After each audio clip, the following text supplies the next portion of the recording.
Typically, in an average morning routine, putting on makeup in the morning is something a lot of people do. But have people ever stopped to think about where the makeup is coming from and the behind the scenes of the production of that product to actually be put on the market and be used on humans? Although over the past years there actually has been a major push for big cosmetic companies to be animal testing or animal cruelty free, there's still quite a few that aren't following this recent trend. From an article called 30 Makeup Brands That Still Test on Animals in 2019, big companies like MAC, Maybelline, Revlon, Chanel, Sephora, and 25 more that are existing on this list are major cosmetic companies that still utilize animals for testing.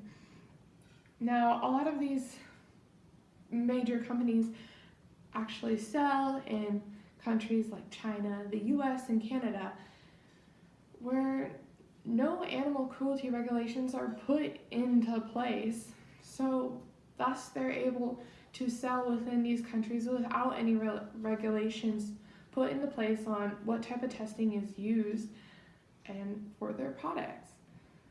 Now, people need to be aware of how the products are made and the behind the scenes of how these products are put out onto the market for the public, for us to use.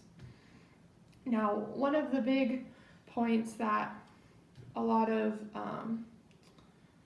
companies or supporters of animal testing cruelty like to use is that it is a necessary thing to do animal testing so the new products can be safe for humans, which essentially is a correct statement in some sorts, because new safety data has to be generated to satisfy regulations before a product can go on sale, which means new animal testing. And that is a quote from About Cosmetic Animal Testing from Humane Society International. Although what a lot of people don't realize is there's thousands, if not millions, of already improved ingredients that these cosmetic companies have access to. The only reason they need to be testing on animals is for new products or new ideas that they have that haven't been regulated yet. So instead of these companies using what they already have and using these ingredients for new products, they're trying to find different ingredients and different stuff, which then leads to using animal testing.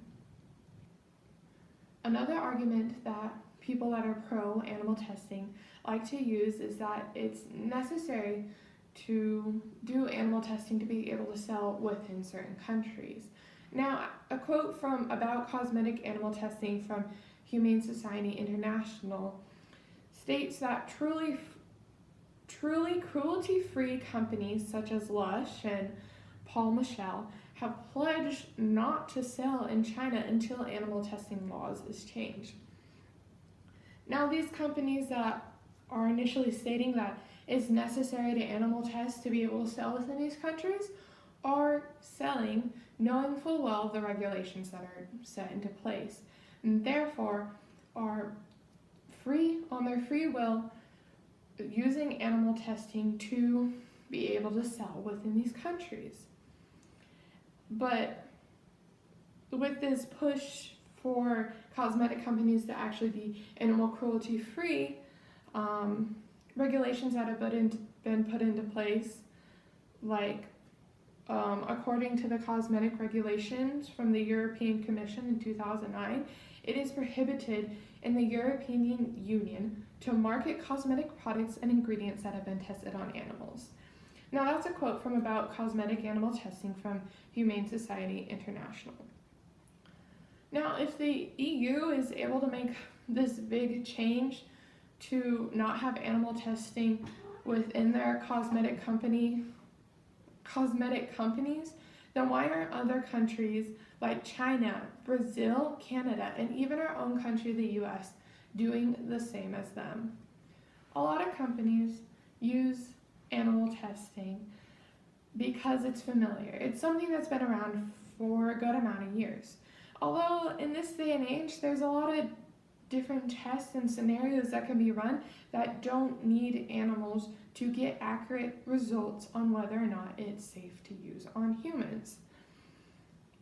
Now, a quote from Alternative Methods to Animal Testing for the Safety Evaluation of Cosmetic Ingredients states that there are more than 40 non-animal testing that have been validated for use. For example, there are a number of skin tests that are able to use for humans, use human reconstructed skin, such as epiderm or episkin, as well as 3T3 NRU for sunlight-induced phototoxicity, and the bovine cornea opacity and the permeability test for eye corrosion.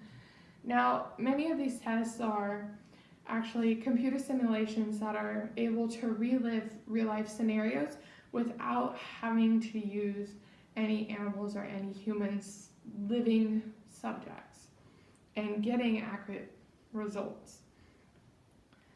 Now, a quote from Dr. Christopher Austin, a former director of National Institutes of Health, or also known as NIH, Chemical Genomics Center, states that traditional animal testing is expensive. It's time-consuming, uses a lot of animals, and from a scientific perspective, that results do not necessarily translate to humans.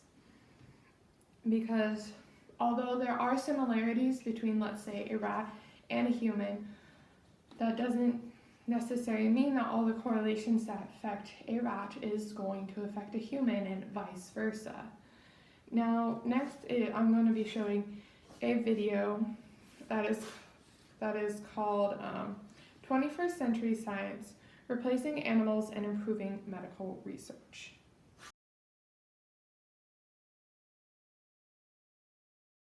And in conclusion, just because these animals aren't able to speak our language doesn't mean we should be utilizing them for our own purposes.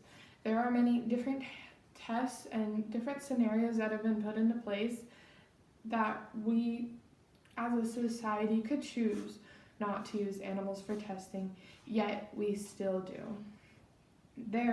I think there should be more regulations put into place, like the EU, where it makes it illegal to sell products that have used animal testing.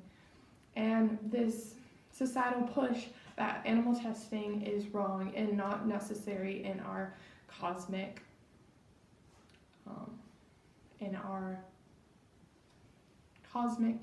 products, our makeup products. And products should also be wearing the cruelty-free logo on cosmetic products so the public know what they're buying and are aware of that no animals have been tested on for this product to be made. So next time you're shopping around, make sure to double check the label on your brand, or be willing to go out and research and see which brands are animal cruelty free or not, so you know where your money is going and you realize what you're actually supporting behind the scenes.